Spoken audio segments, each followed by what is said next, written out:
It's just I have a different relationship with wrestling than I used to. Back in 03, it was like I was so passionate about it. Hey, you know, it was fun right when I got fired from WWE. That 3 months or something when I was like hot off getting fired. Yeah. That was a blast. Yeah. So that's what I wanted to ask you about as well. And you can not talk about if you don't want to, but yeah, it was pretty much like it blew the internet up is when the Elite guys turned up at Monday Night Raw to do a mimic of the WCW, the DX invasion at WCW, and you went out and took a selfie with the guys, like a famous photo, and what.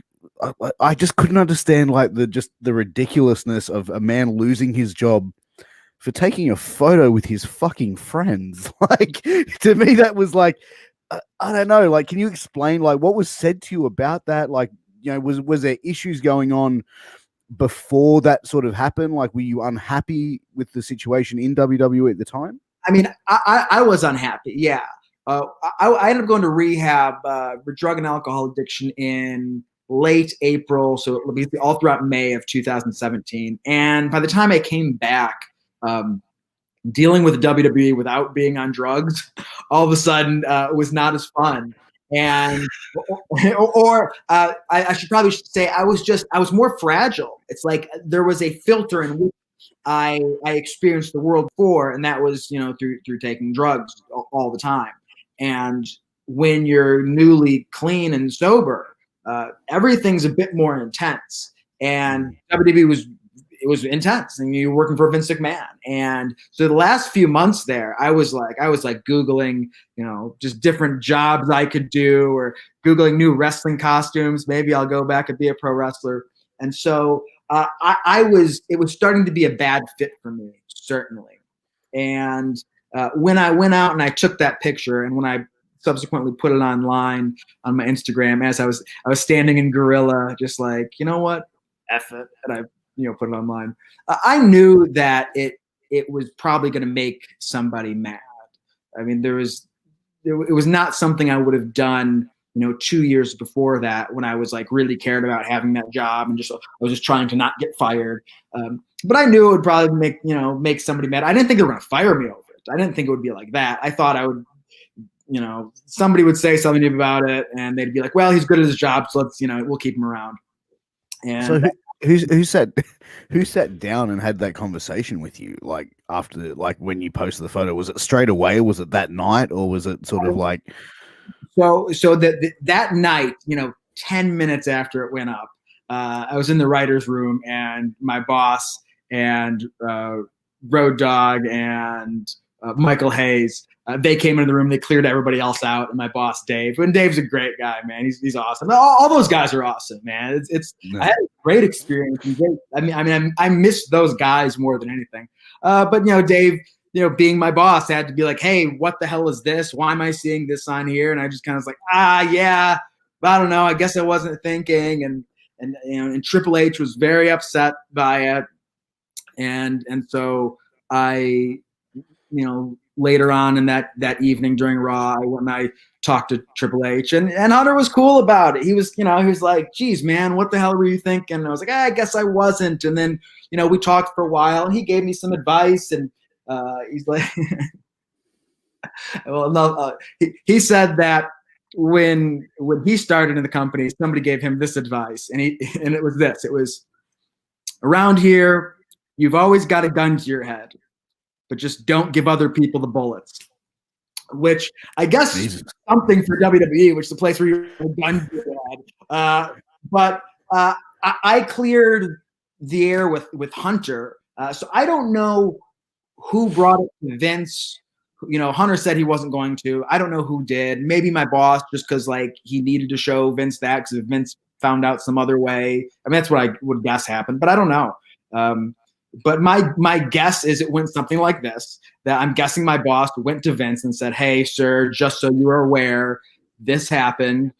I talked to him, Road Dogg talked to him, Michael talked to him, and, we've got it, so whatever. And Vince is probably like, oh, God, you can't look at him just trying to get himself over. Because that was Vince's one of his problems with me, because I'm a bit eccentric.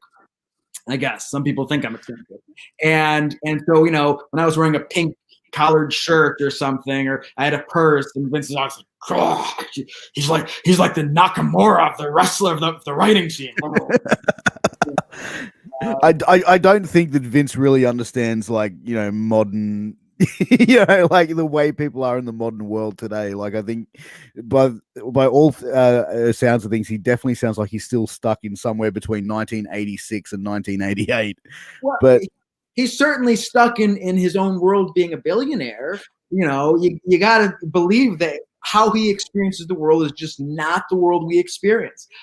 But yeah, so that was Vince's. If Vince had a problem with me, it was that I was a little too flashy, and to him, this was probably just another sort of manifestation of this guy being a little too out there. And I'm guessing it was his decision to fire me, but I could be wrong, man. That's somebody else could have brought it to him. I have no idea. But ultimately, the following week, actually, where was I? I went to Italy actually with my family for a few days, then did Raw and SmackDown in Colorado. And then once we got back from Colorado, when I was in the office on Thursday, so it's about a week and a half later, that I was brought into HR, and I was let go, and it was great. It was there was one moment as I was about to get on the elevator when I was told, hey, they want to see you in HR, and I knew it was going to happen. So I go to the elevator, and I'm standing there like, wow, this is it. Like, today's the day. This is happening right now. I'm living through about to get fired from WWE. That's a relief, and great. But that's insane. Like, did they sit down and go, well, you took a selfie with the Young Bucks and Marty Scurll and Cody Rhodes, and we don't allow you to take selfies here. I'm just imagining the ridiculousness of the conversation, though. Like, yeah, I'm not trying to make fun of it. It's just the where they tried to frame it was based off of something in like the social media clause of whatever agreement I signed, or whatever agreement I signed was short, but saying that you won't disparage the company on social media, while you're working for the company. And so they said that me putting this photo out there with, hashtag, BC invasion with those guys who were there, they were there to disparage the company. And I sort of latched on and promoted them who were disparaging the company. And it was all fine either way, however they wanted to slice it. I mean, I knew they could fire me for whatever. That there was nothing in the contract that said it was the agreement, it's like a 1.5 page contract. It's like nothing, basically saying, I'll write for you and you'll pay me as long as either of us want that to happen. And so they didn't need a reason to fire me in my mind. And I was, it was a relief. I would have never done it myself. I would have never had the balls to quit the place. And it was such a blessing to go. Sometimes I wish that I would have left under better circumstances, that I would have just said, hey, I think this isn't a good fit anymore, and left on good terms. But the fallout from getting fired like that was a lot of fun. So no. Oh, dude, I can just imagine. I was actually picturing Vince McMahon sitting there going, "Well, pal, we don't do selfies."